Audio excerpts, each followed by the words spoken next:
In the last programme, following my trip through China, we visited the ancient sites of Beijing, including the Great Wall, before flying south to Xi'an and visiting China's extraordinary terracotta warriors.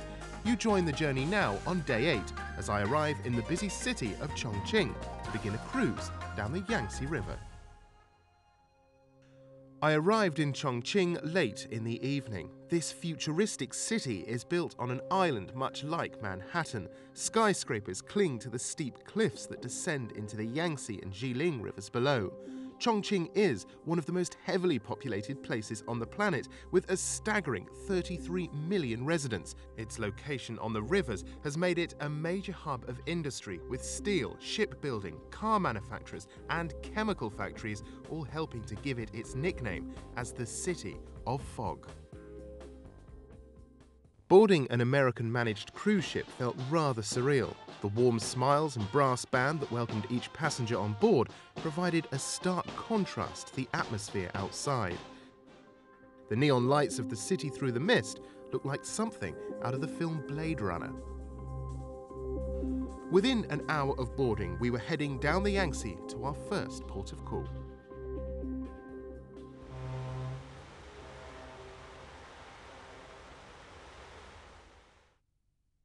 The accommodation on board the cruise ship was excellent. Rooms were bright and clean with every manner of comfort you could require, even English television channels. But I have to say the view outside was far more appealing. That afternoon, our ship stopped at Fengdu, known locally as a ghost city. It received its reputation in the Tang dynasty when two officials got married nearby. Their surnames, Yin and Wang, sound like King of Hell in Chinese.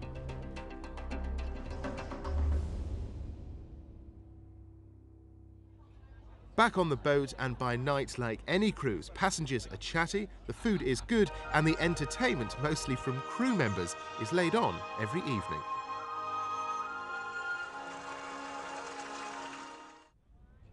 An early start the next morning, and all passengers were out on deck for coffee and a look at the first of the 3 gorges on our journey, the Qutang Gorge.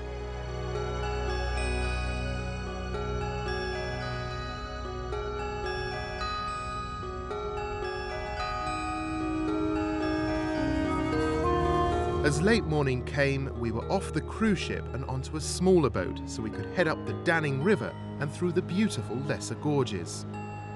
The water here is strikingly clear and in total contrast to the muddy, turgid waters of the Yangtze. This is a part of China still relatively untouched. As we sailed further up the Danning, we transferred into an even smaller boat where we were given the opportunity to try on local costumes. Like this? Yes. Luckily, the local boatman soon took over and treated us to a song.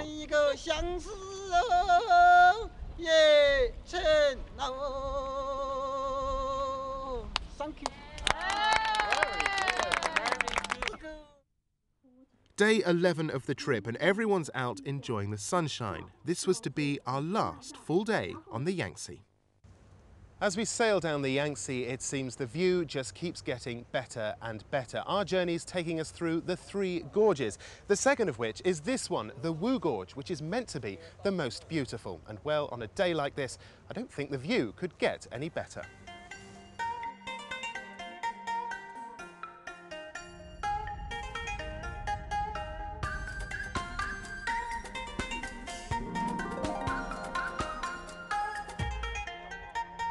Our last port of call, and we dock at the 3 Gorges dam site, one of the most controversial engineering projects in the world.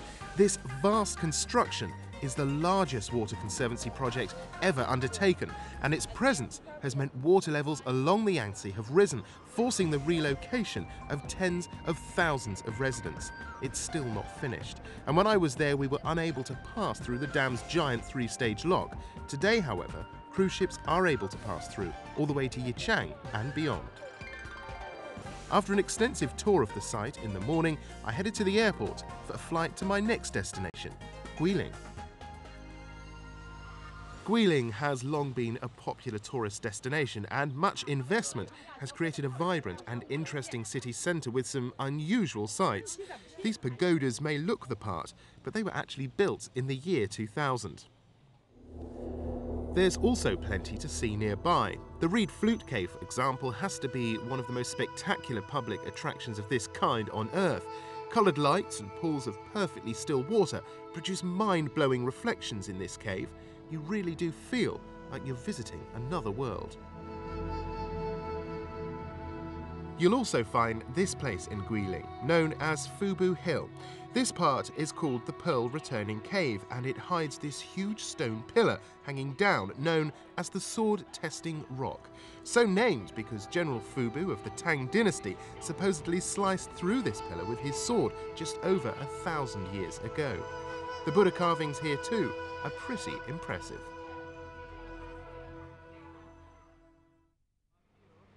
The next morning I headed out on the water again, but not the Yangtze. This time I was sailing on the Li River, a real jewel in Guilin's crown. The limestone outcrops along the Li between Guilin and Yangshao are a national treasure. Our journey took us around 4 hours, and as we got nearer to Yangshao, our destination port, the view just got better. The landscape here is prehistoric and indeed quite unlike anything I'd seen before. I thought it would make a rather good set for a dinosaur movie, and after an excellent lunch, a man came round with a bottle of wine that was just as beastly. Snake wine is drunk in this region for its medicinal properties, said to help alleviate rheumatism. But I decided after a sniff that I'd probably leave it.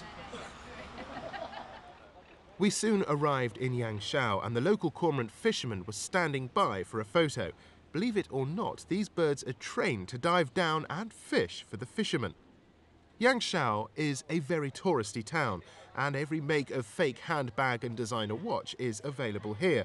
But the restaurants are excellent, and the shops a joy to explore. That night, I went to the Third Sister Li, or Li Sanji show, and it really was an utterly unique experience. The performance venue on a riverbank surrounded by 12 mountains boasts 2,000 seats from which the audience can see for over 2 kilometres into the distance, and as if that weren't enough, it involved 600 actors. Though I couldn't understand a word, it was a sight I'll never forget. The next day brought me back to Guilin Airport for my 5th and final flight in China. This time, my destination, Shanghai. Widely regarded as the citadel of China's modern economy, Shanghai also serves as one of the most important cultural, commercial, financial and industrial centres in China. This is a modern metropolis where you can find no better evidence of the country's booming economy. The older buildings of the Bund on the Hungpu River display the city's heritage as a successful business centre. But it's across the river in the Pudong district that evidence of the city's bright future can be seen. Just 15 years ago, this mass of skyscrapers was mostly farmland, and with business as good as it is in China, it seems Pudong's just going to keep on growing. I'm talking to you 263 metres above street level. The Oriental Pearl Tower is the highest building in Asia and the 3rd highest structure in the world. Now, if you're coming to this city, you'd be a fool to miss it. Not only is the view absolutely spectacular, but this has to be the most iconic building in Shanghai. There are various ways of crossing the Hungpu River, but none can be as wacky as this. The sightseeing tunnel, as it's known, sends passengers under the riverbed in tiny train carriages, and each passenger is treated to a bizarre, almost psychedelic light display on their journey.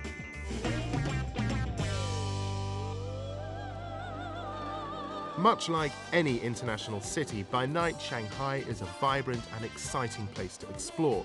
Prices are slightly higher here than in some parts of China, but there's no shortage of weird and wonderful purchases to be made. This man insisted he could make a plastic model of anyone in just 15 minutes. I suppose there is a bit of a likeness there. My last full day in Shanghai happened to be April Fool's Day, but it had quite a different meaning in China. Hundreds of Buddhists had gathered at the city's Jade Buddha temple to pay respect to the deceased.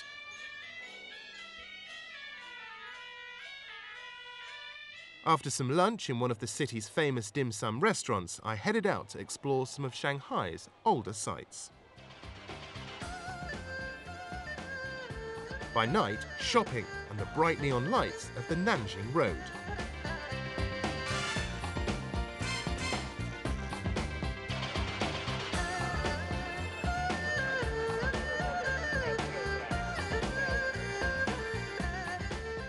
What better way to end the trip than with a traditional tea ceremony in the Bund? The etiquette involved with drinking tea in China really is worth a look, and as you'd expect, the tea's just about as good as it gets. Late morning and it was time to leave Shanghai. But there was one treat left in store. The train service between Pudong and Shanghai Airport just happened to be something a bit special. The maglev doesn't actually have any tracks. It hovers above the ground on rappelling magnets. Now that makes the ride unbelievably smooth and really, really fast. We're travelling at 286 miles per hour. The maglev is the fastest train in the world. My journey through China had taken me from north to south, from ancient to modern. A trip here isn't about getting a suntan. For me, it was about opening my eyes to a world that is so different from our own that it just has to be seen.